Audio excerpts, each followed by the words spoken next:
Listen, we all know Whirlwind is fast, like real fast. But how far can you take this into the pits? I have a non-Uber unique version of a pit pushing build for you.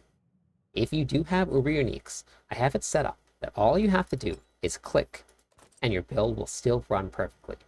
I'm so excited to share this build with you. Let's get into it. All right, let's go over the skill tree.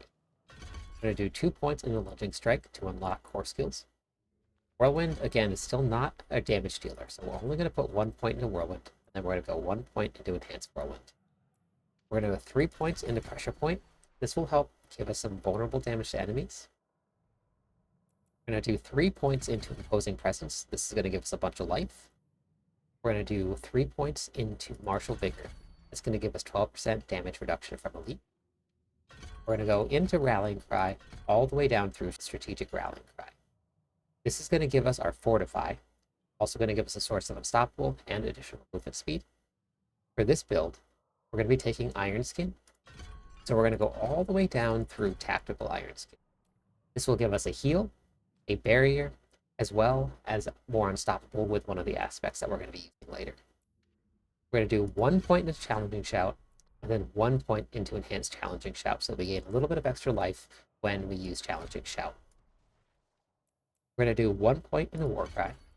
We're going to come all the way down through Power Warcry.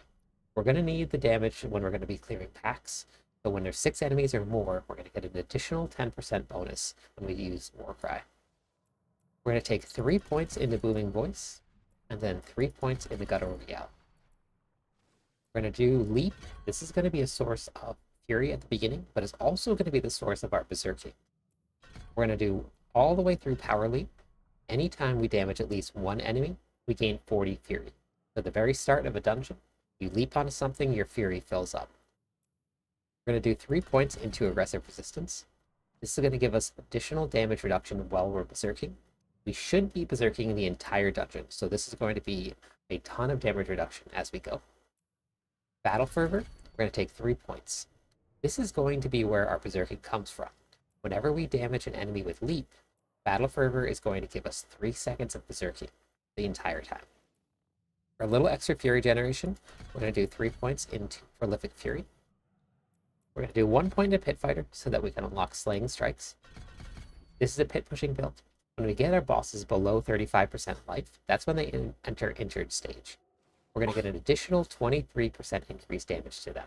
So, as you know, pit fights can be very, very long. So those boss fights, when you get down to that last little bit and you're racing that timer, this is going to give you a little extra boost to try and help you make it there.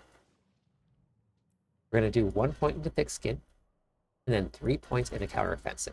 When your Fortify is over 50% of your max life, you deal 12% increased damage. We're going to do 3 points into Heavy Handed, and then for your final point, we're going to be taking Gushing Wounds.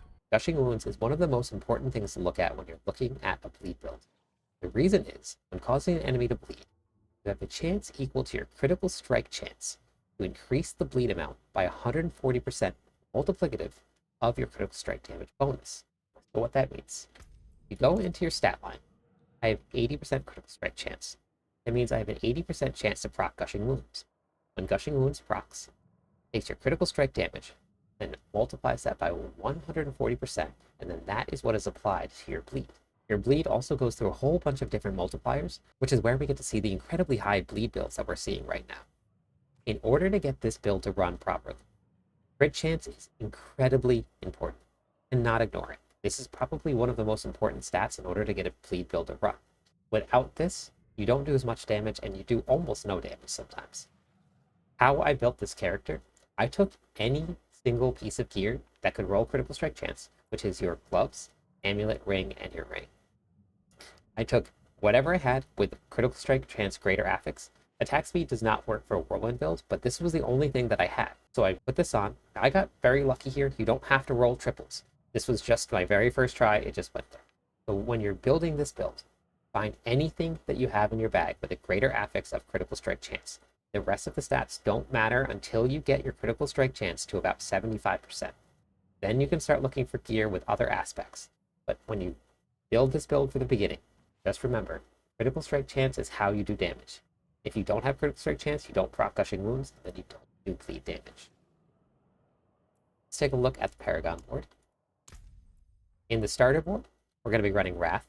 We need critical strike damage to proc gushing wounds. So this is going to give us a whole bunch of extra. Moving up into the Flawless Technique board, we're going to be running Undaunted. This is different. In the speedrunning build, we're going to be running Disemboweled here. But in this build, we're going to be running Undaunted for that little bit of extra damage reduction while we're Fortified. Fortify should be up most of the time, so this is going to be a great source of damage reduction for us. Coming up into the Blood Rage node, the reason that we're taking the Blood Rage node, killing a bleeding enemy has a chance to grant Berserking for 5 seconds. If we're fighting monsters, we're going to be killing them pretty quickly, and when we have a boss that has adds, this is also another great source to give us Berserking. Additionally, your damage is increased by 10% of the damage while berserking bonus, up to a maximum of 30%. What that means is that if you look at the damage while berserking bonus, I have 298.4. It rounded up for me. I have 300%. This is going to give me that 30% bonus in the Paragon board. Now, when you're trying to build this, you do not have to have 300% exactly. If you have 315, if you have 370, that's okay. It's still giving you additional damage, but the closer that you get to that Blood Rage node of that 30% is the more stats you can put into something else instead of getting just flat additive damage. In the glyph, we're going to be running Ire. This is going to give us that damage while berserking that I needed. It also gives you 10% damage reduction from elites while you're berserking. Coming up into the Carnage board. In this board, we're going to be running Marshal. This is going to help to reduce the cooldown of Leap as we're going through, as well as Iron Skin. Every time that you use a shout, it reduces those by 2 seconds. Moving down, we're going to be taking the Decimator board. Each time you make an enemy vulnerable, your damage is increased by 10% for 5 seconds. We do not overpower with Whirlwind, it cannot do it, but Leap can overpower. So you may end up hitting a couple leaps that are going to overpower, but this really doesn't have much of an effect other than that 10%. Anywhere that we can add a multiplicative damage, though, that is incredibly important. So that 10% that we're getting from vulnerable enemies is going to be very important. In this board, we're going to be running Might. This is where we're going to get an additional 8% X multiplicative number when we're using a two-handed weapon. We're going to be using a two-handed polearms for this build. Coming up, we're going to be going into the Warbringer node. In that, we're going to be doing Executioner. This is going to give us another 10% X when we're using the polearms. So this is going to be additional sources of multiplicative numbers that we're going to be getting. In the Bonebreaker board, we're going to be taking Exploit. We're going to need a vulnerable damage for the next board that we're going to be taking, and we'll go over why.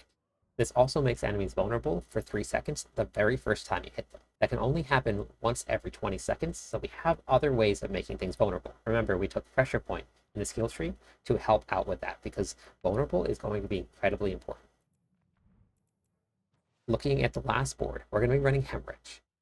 Your bleeding damage is increased by 15% your vulnerable damage bonus. This is exactly like the Blood Rage node, except this one does not have a cap. It's going to change next season, but for this season, until the end of the season, this can scale up infinitely.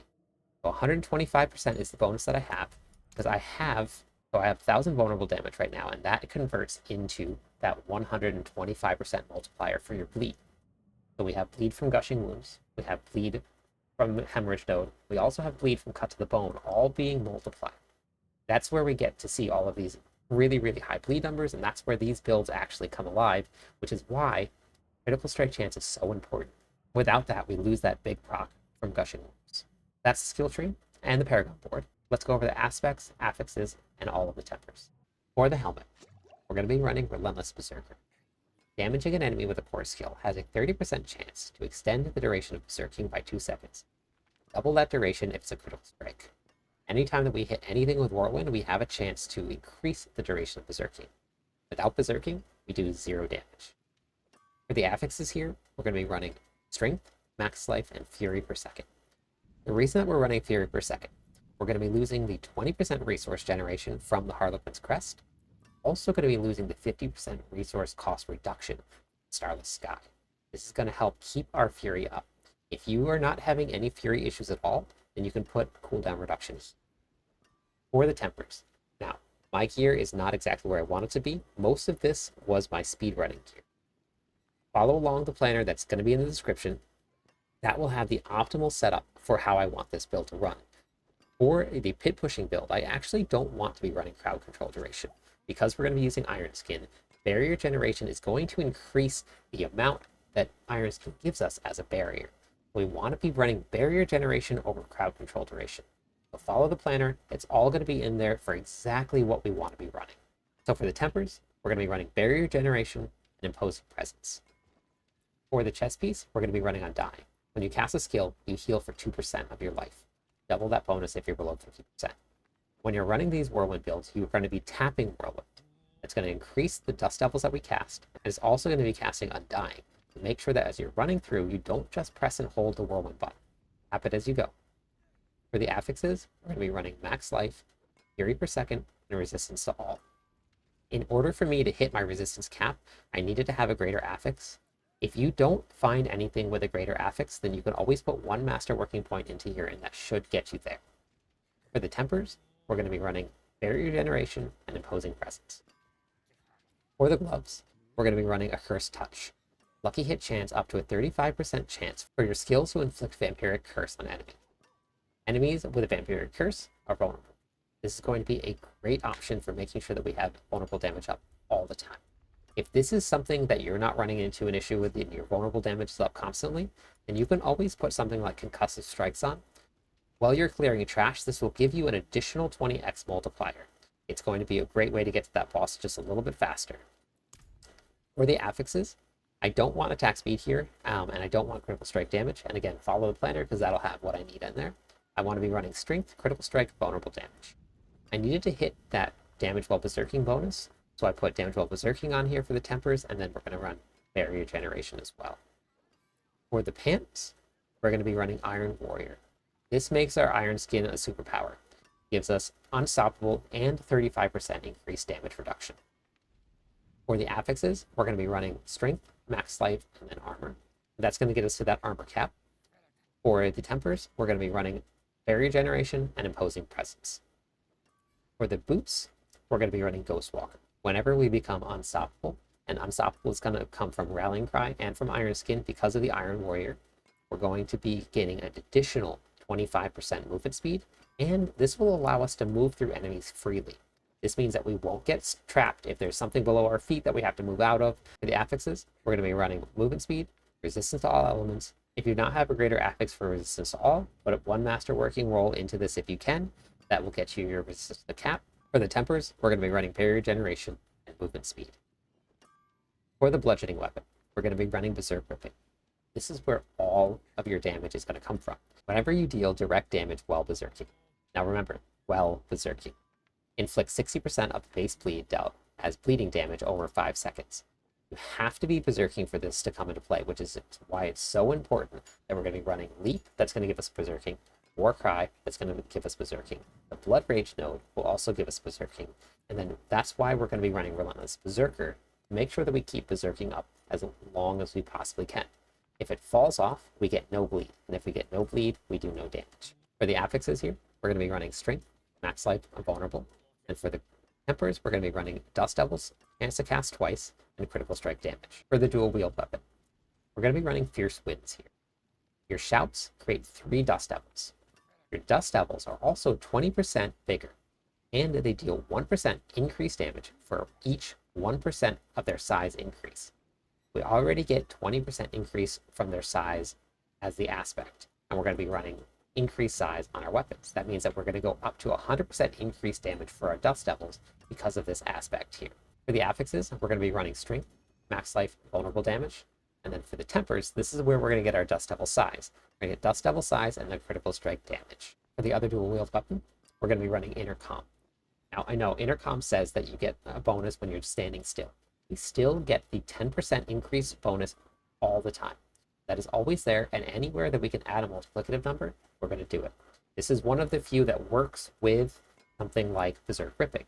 Things like Edge Masters do not work because Edge Masters is only on a casted skill. With our Dust Devils here, they're not going to be casted, they're just going to proc. So we need to have something that's going to increase the Dust Devil skill which is just something like straight increased damage. For the affixes, we're going to be running strength, max life, vulnerable damage, and then this is where we get our second Dust Devil size for the tempers, and then critical strike damage. For the slashing weapon, we're going to be running a polearm. We'll cover why we're going to run a polearm when we get to the expertise. For the aspect, we're running Dust Devils. Whirlwind leaves behind Dust Devils. This is why we're going to be tapping Whirlwind. Every time we tap Whirlwind, we get one of these Dust Devils. This is going to be the strongest out of all of our Dust Devils, so it's really important that you tap and get all of the strongest Dust Devils that you possibly can. For the affixes, we're going to be running strength, max life, vulnerable damage. For the tempers, we're going to be running a chance to cast Dust Devils twice and critical strike damage. I have masterworking crits on chance to cast Dust Devils twice on both of my two-handed weapons. I don't want that. Without the masterworking crits, you can get to 100% chance to cast Dust Devils twice. So ideally, this would have been on critical strike damage, give me a little bit more damage, but I still have to work on my gear. And this is why when you tap Whirlwind is so important. Now we're going to get two of the strongest Dust Devils that we have instead of just getting one. That's why we put chance cast Dust Devils twice on both of our two-handed weapons. For the Ray, we're going to be running Bold Chieftain. Whenever you cast a shout, its cooldown is reduced by 2 seconds per nearby enemy, up to a maximum of 6 seconds. For the affixes, we're going to be running critical strike chance. I would like vulnerable damage here, and then lucky hit chance to make enemies vulnerable for 2 seconds. Remember, when I was talking about a curse touch, if my vulnerable chance is really, really high and I never see a time where it's down, then maybe I take off a curse touch and I go with concussive strikes. I'm going to keep on testing, but this is what we're going to run for now. For the temper, we're going to be running Warcry cooldown for this, not Brawling cooldown. And then we're also going to be running critical strike damage. For the other ring, we're going to be running Giant Strides. This is going to be really, really important for boss fights. Reduces the cooldown of leap by 5 seconds per enemy hit, up to a maximum of 9 seconds. Hitting a boss with leap provides the maximum reduction. If you find that berserking is down all the time, and you need to be able to give yourself a source of berserking, you take your Warcry ranks here, and you convert that to Brawling ranks. With Brawling ranks, leap will come up basically as soon as your berserking falls off. So if you find yourself with berserking down constantly, take your Warcry ranks because it will still be increased to your Warcry with Brawling ranks. It's just a completely different way of going about it. So Brawling ranks may actually be better than Warcry ranks for this build here, but that'll be in the planner. Make sure you check out that planner because that will be the optimal way to go about this. For the amulet, we're going to be running elements. This is going to give us a 45% increase every 7 seconds, and then it's going to be down for 7 seconds and we'll be back up. Talk about that when we get into the gameplay loop a little bit more. For the affixes, we're going to be running movement speed, critical strike chance, ranks to heavy-handed. For the tempers, we're going to be running damageful berserking and opposing presence. If you were paying attention, if you noticed, during the aspects, we never actually took the devilish aspect. There's a reason for this. We did a little bit of testing. I had someone hop into the comments and then drop into my stream and talk to me a little bit about the maximum amount of Dust Devils that you can have, which is 15. That was in the patch notes when they changed it from the PTR. It looks like we are overcasting our Dust Devils because we spawn them so quickly that we're actually missing out on some of the bigger damage numbers from Whirlwind and even from Fierce Winds. So we took that off. And I had a whole bunch of people in the Discord go and test out that aspect with it on and with it off. And everybody said that they saw an increase in damage because they had more of the stronger Dust Devils out than the weaker ones, because we weren't overcrowding the board. With 15 only available and then having them up for the entire duration, we're actually missing out on a bunch of damage. Test this out. If you find differently, let me know. But this is something that we tried out a lot, and we found a really big difference in the damage that it did. For the gems, we're running all diamonds because we have 2 greater affixes on resistance to all. I only took this chest piece because it had the resistance to all greater affix on it. Hitting those numbers are very important, so sometimes you have to take a piece of gear that may not be the best for you and wear it because it has the stat that you want on it. So we're running diamonds to make sure that we can get to our 70%. For this build, I would like to maintain at least 80% critical strike chance, which is why I ran emeralds in my armor. Once I hit 80, I put rubies in to give myself just a little bit of extra life, a little bit more cushion for when I'm running undying, because that gives me heals off of my life percent. In the weapons, we're going to be running sapphires for extra vulnerable damage. That's how we get up to here. And as you saw, we have 125% increase multiplicative from our hemorrhage node because of the vulnerable damage that we're going to be running. for your expertise. And the way that expertise works, you do not have to be using the weapon that you choose in order to get the bonus. That's what the Barbarian quest is for. We get a little extra bonus, which is 10% increased damage to vulnerable enemies. It's just flat damage that we get as a multiplicative number, so this is really big. The reason that we're running a polearms, if you look right here, you deal 15% multiplicative increased damage while you are healthy. That means that when your health is over 80%, you are dealing 15% increased damage with a polearm. We don't have to have this selected in order to give us that bonus. That's just what we get. If we do select it, it gives us the 15% increased lucky hit chance. That's the reason we keep the two-handed axe selected and run a polearm. For the weapon selection, we're going to be running polearm for Whirlwind, and then I have a polearm set for Leap. This just gives us a little bit of extra damage as we leap. I'm going to head over to Training Grounds, and we'll do a quick gameplay loop. Before we hop on and start hitting some dummies, I'm going to show you some of the buffs you're going to need to look for when we get into this build. This is your elements buff. Whenever it's on the sun, like here, that's when we're getting our buff and our increase to damage. When it's on the moon, we don't get anything from it. We have 7 seconds of uptime on our buff, and then we have 7 seconds of downtime.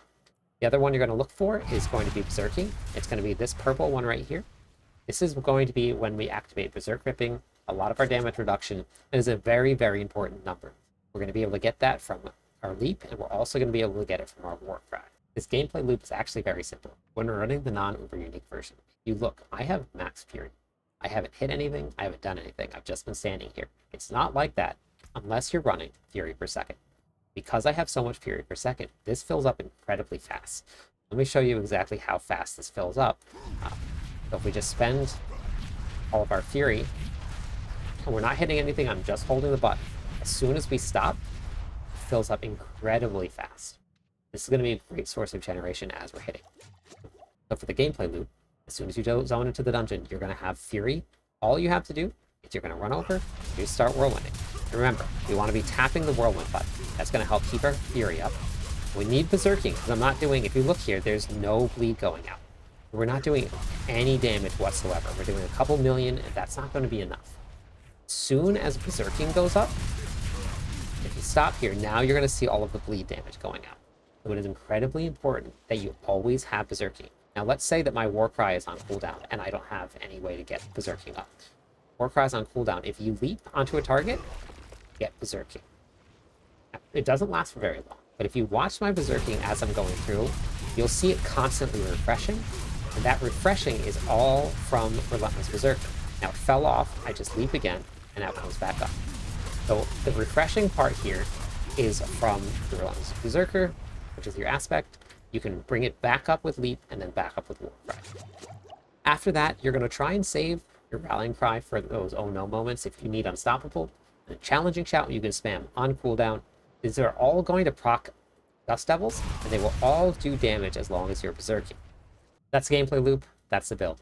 Let me know what you think in the comments. Let me know how far you get. I really want to see what people with better gear than I have can push with this. I'm live on YouTube and Twitch pretty much every night. Stop by, let me know. Catch you on the clip side.